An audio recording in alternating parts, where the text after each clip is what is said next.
Y aquí continuamos acompañados del maestro Jorge Ollanedel, sin duda un gran maestro, investigador de todo tema de ufología. Eso de maestro me ha impactado. Está impactado, pero estamos en el Llano de la Perdiz, en el 29 aniversario que estáis haciendo de los avistamientos de ovnis. Sí, el año número 29 que venimos aquí a ver si aparece alguna lucecita o a ver si aparece algún fenómeno, pero principalmente a reunirnos para compartir una idea que es que no estamos solos en el universo. Eso es el emblema, digamos, de lo que es la alerta OVNI. Y Jorge, nos consta que en ediciones anteriores se ha visto, han habido aquí contactos directos con varias ocasiones, ¿no? En varios años. Sí, básicamente lucecitas, pero cosas muy significativas en el cielo.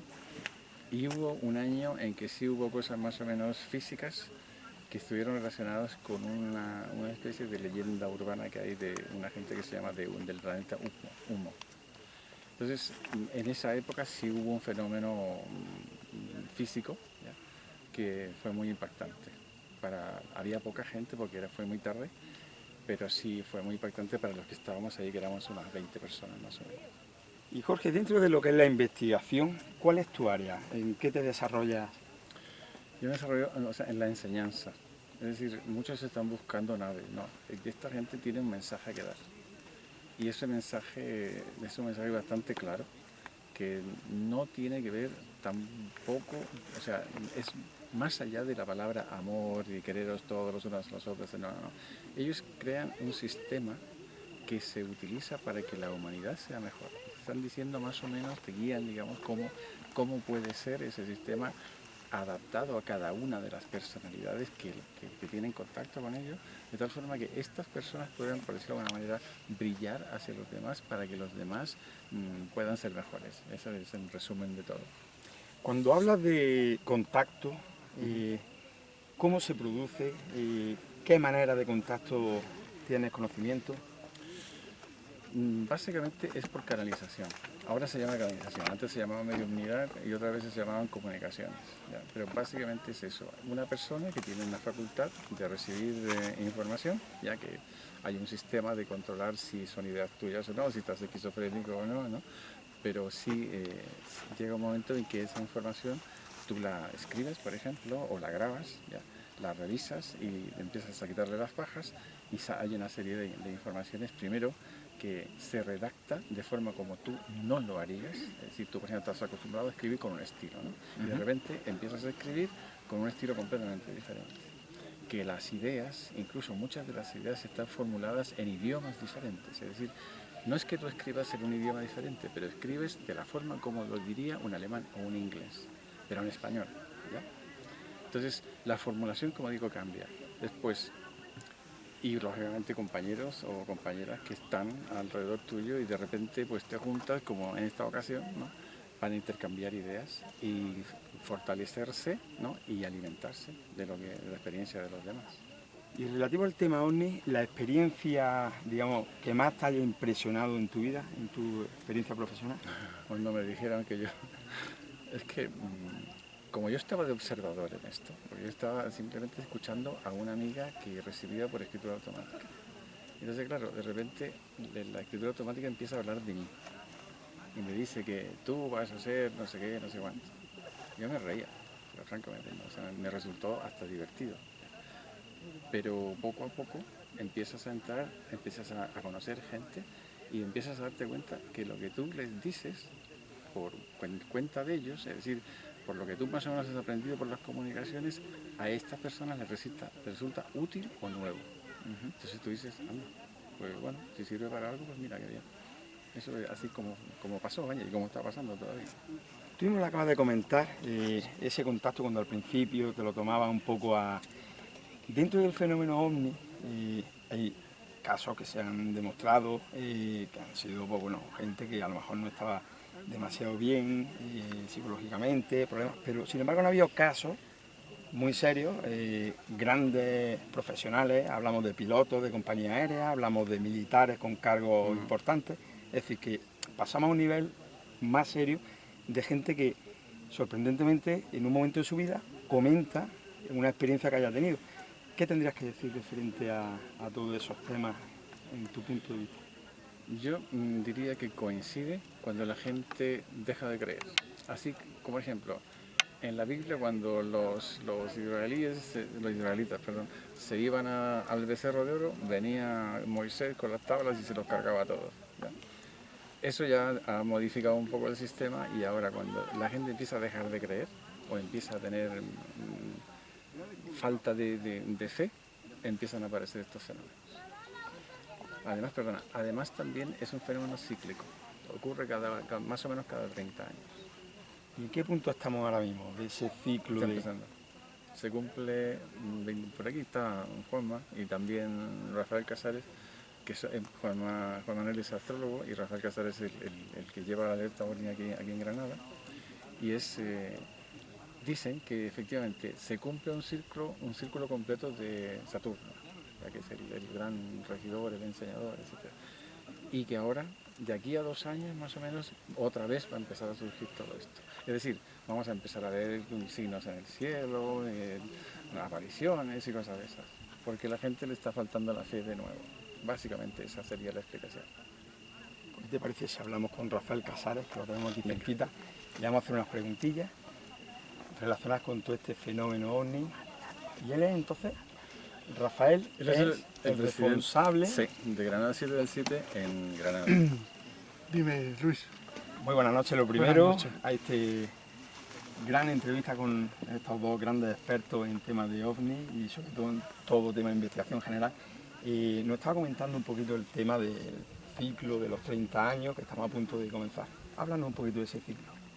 Bueno, lo que está sucediendo actualmente es que estamos repitiendo la historia.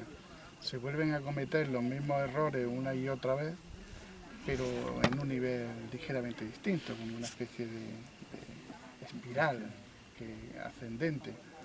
Y efectivamente, según nos han comentado, Saturno es un planeta que va girando alrededor del Sol y con respecto a la Tierra, pues tiene una serie de ciclos y parece ser que desde el punto de vista de la astrología esto podría indicar que va a haber un cambio en la humanidad.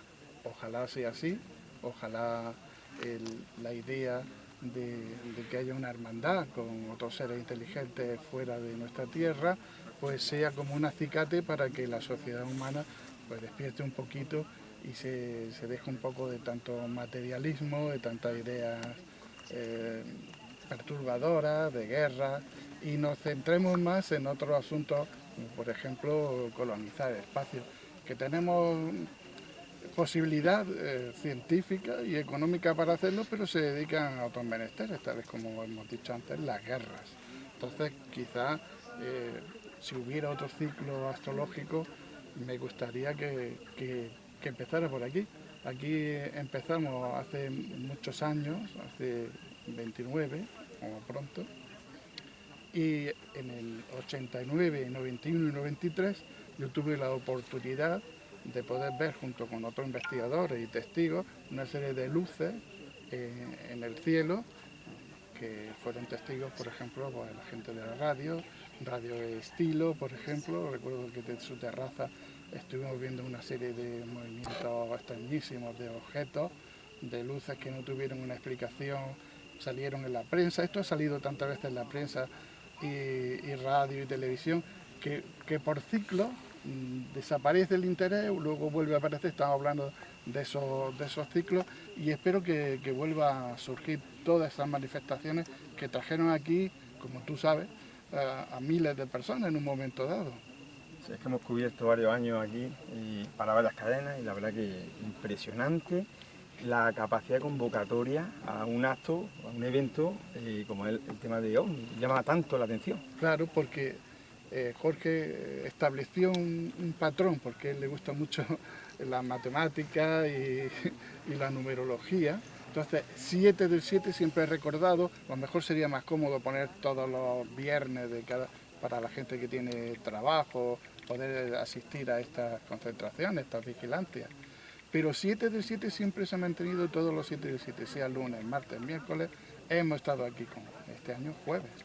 Y ese 7 del 7, ¿Qué simbología, qué simbolismo le dais a ese número en concreto? Numerológicamente el número 7 es el número de la unión, el número del misticismo, de la unión con Dios, de la pareja, del tener un hijo. Es decir, siempre hay donde hay un nexo con. Entonces la idea era el nexo con lo que no se puede ver, lo que está arriba, lo que nos da mensajes, lo que los extraterrestres se van a cuenta, ¿no? Esa fue la idea. Y bueno, tenemos también a la coordinadora de este año, de este evento, Eloisa, que nos va a contar un poquito dónde estamos, por qué el Llano de la Perdida en concreto y qué se espera esta noche de 7 del 7. Pues esperamos tener por lo menos como poco una reunión de amigos estupenda, y yo quiero decir que solamente he coordinado este año la reunión y me gustaría que te contaran Jorge y Rafael Casares tanto el origen, el primer año, la primera convocatoria que hubo aquí, hace 29 años, como los años en los que ha habido avistamientos. Creo que va a ser un tema muy interesante. De eso han comentado algo, ya le hemos hecho alguna pregunta Se puede en concreto. profundizar un poquito más sobre ello. El primer año, Jorge, el primer el año. 87, ¿no? El primer año... El 87. Fue... estábamos todos llenos de entusiasmo. Es decir, nadie sabía qué es lo que podía pasar. Simplemente queríamos expresar el hecho de que se podía unificar, ¿ya?, cosas tan distantes como pues, los gnósticos, que son en punto común, evidentemente. Los gnósticos con los... había ahí con un Rosacruces, con espiritistas, o sea, una amalgama de gente que trabajaba con lo que no se ve, ¿no? Y entonces dijimos, oye, ¿por qué no lo hacemos común? ¿Por qué no hacemos que la gente pueda compartir también esto? Y esa fue la chispa, y lo demás se empezó a rodar solo. Ya, pero fue curioso al principio, ¿no? Es decir, pero qué idea más rara, o sea, ¿y por qué yo? ¿Ya? ¿Por qué me tocó a mí pensar en eso? Si es que si encima me acuerdo que nosotros habíamos llegado hacia Poca Granada, que teníamos problemas económicos, porque, bueno, qué sé yo, o sea, siempre empezando, mi mujer estaba haciendo turnos como enfermera, porque no podía trabajar de médico, cosas de esas. Entonces, encima, ya, una responsabilidad como esa. Entonces yo, como a mí siempre se me ha puesto de soñador, yo dije, pues mira, ¿por qué no? ¿Ya? Y ahí empezó. Pero soñador, y al mismo tiempo también me interesa a mí el aspecto físico y demostrable de la investigación, un avistamiento que estabas con el policía que es de asalto, donde pudisteis ver físicamente un objeto muy cercano aquí. Sí, eso pasó. Bueno, yo me retiro y seguís contando los años en los que hubo avistamientos, que me parece lo más interesante del evento. Bueno, eso sí. Os dejo con los maestros. Me toca. Bueno, esa vez, o sea, imagínate que tú ves una luz, ¿ya?, que aparece viniendo desde la sierra. ¿Ya? Normalmente aquí cuando es, bueno, ahora ya los árboles están más grandes, pero antes se veía en las curvas, se veían luces y cuando se veía una luz que aparecía, anda, mira, no, eso, no, era uno que había cruzado una curva en el camino de la sierra, allá arriba subiendo para el velero. Entonces ya nos acostumbramos a que eso no eran lucecitas de las que esperábamos nosotros. Pero tú ver una luz que se acerca y un foco que empieza a alumbrar al suelo y que se está acercando hacia ti, la impresión de creer que eso es una cosa real, a tener que decir, yo creo en los extraterrestres, es como decir yo creo en Dios, ¿no?, y de repente se te aparece Dios, la diferencia es terrible. O sea, el hecho de que tú, imagínate como si se te aparece la zarza ardiendo de la Biblia, ¿no? Es decir, y de repente Dios te empieza a decir cosas. Esa sensación es terrible, o sea, es un choque tremendo, porque no te cabe, o sea, no lo puedes intelectualizar, o sea, ¿esto qué es? ¿Un avión, un helicóptero, lo que sea? Entonces, como no lo puedes situar, la reacción es tener miedo. Entonces, cuando pasó eso, ya, yo aprendí un montón. Debe ser impresionante ese momento de contacto directo. Ahora se acaba de presentar una película muy famosa, Independence Day, en la cual, bueno, en este caso, pues los avistamientos y los contactos no son pacíficos. Estamos hablando de una hostilidad entre... ¿Cómo ves ese punto? La historia se repite, los ciclos se repiten. En el tiempo de la Guerra Fría, se hicieron por parte de Hollywood una serie de películas que intentaban favorecer la paranoia en la sociedad humana. Tener miedo al otro, miedo al rojo, miedo al comunista, miedo al marciano verde, y unían todo aquello en una enorme paranoia que ahora se vuelve a repetir. Ha habido un tiempo en que ha habido películas donde se ha tratado a los extraterrestres, no todos como monstruos y asesinos, sino también como seres pacíficos o incluso benefactores.